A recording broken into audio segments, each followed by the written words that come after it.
it's Jordan and welcome back to my channel. Today we're going to be talking about all of the books that I read in September. I had a pretty terrible reading month, not because I didn't read any great books, because I finally gave in to the temptation of watching Friends on Netflix, and that was a terrible idea because I haven't been this unproductive in a very, very long time. But on the other side of that, I am now on like episode 19 of season 5. So I'm just chugging along. Can we include that in the wrap-up? Can we include the Friends in the wrap-up? I think it should. Also, I got a new camera. I don't know if this looks any different whatsoever. I'm trying really hard to look at the lens and not at the screen, so bear with me. Tried really, really hard not to, but it's tempting. Let's go ahead and get into the books for this month because that's the whole purpose for why we're here.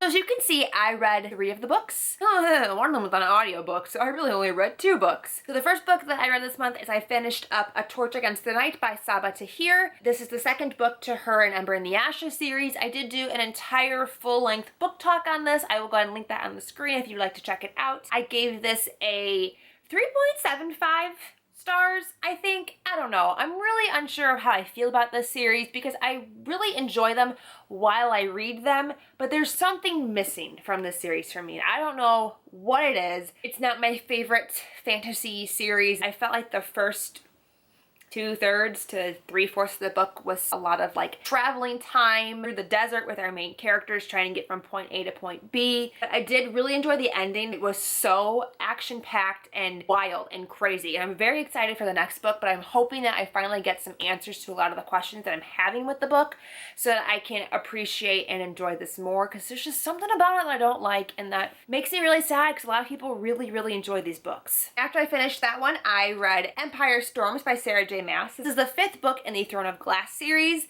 and I gave this a 5 out of 5 stars, hands down. Oh my gosh. I don't know if Queen of Shadows is my favorite or if this one's my favorite. There were some things that I've been waiting for and they finally happened in this book, but I think Queen of Shadows is still my favorite in the series so far. I just love all like the sexual tension and like the sexual awkwardness in it. In this book, we finally really start to see a lot of the individual threads weaving together and starting to all converge into one final path to the last book. A lot of plot lines from the prequel novellas were finally tied back into this. If you have not yet read The Assassin's Blade and you're not to this book yet, you definitely should be reading The Assassin's Blade before you pick this up. Read that before Queen of Shadows ideally, but definitely before this. I love how Sarah J. Maas can make me care so deeply about all of her characters. Like, I have opinions and feelings on not just her main characters, but on all of her side characters, which means that they are purposeful, they are relevant,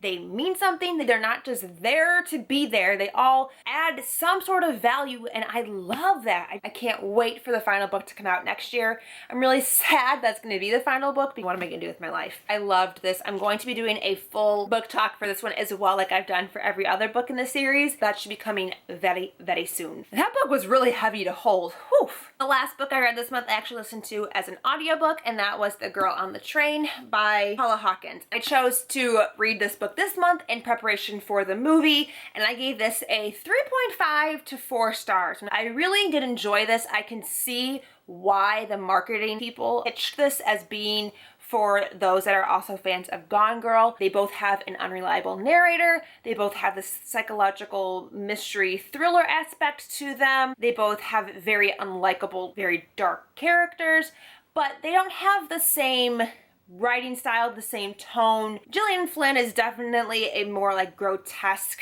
writer, more gritty and descriptive. This wasn't so raunchy in a way. She's definitely can be very gruesome in her storytelling, and this was not at all like that. I thought that there were moments of the story that dragged a little bit and were a little bit slower. The daily monotony routine of our main character is very much like wash, rinse, repeat. It takes a while for that monotony to break and for that crime thriller aspect of the story to kick in, but once that happened, I felt like the pace of the book picked up a little bit more. I had some issues with the ending slash how the mystery was revealed to us. When she was trying to reveal to us who did do it, it was forced. Like, here is who did it. Pointed towards this particular character before it was even revealed who it was. So you were aware of who culprit of the crime was many pages before it was actually revealed to the characters. I did not like that. Then I had this sense of waiting for it to be revealed, and it was taking a lot longer than what I felt was necessary. That was a little disappointing, but overall I really did enjoy this. I think this is going to make a fantastic movie. I'm so excited to see it. So that is it. These are the 3 books that I read this month,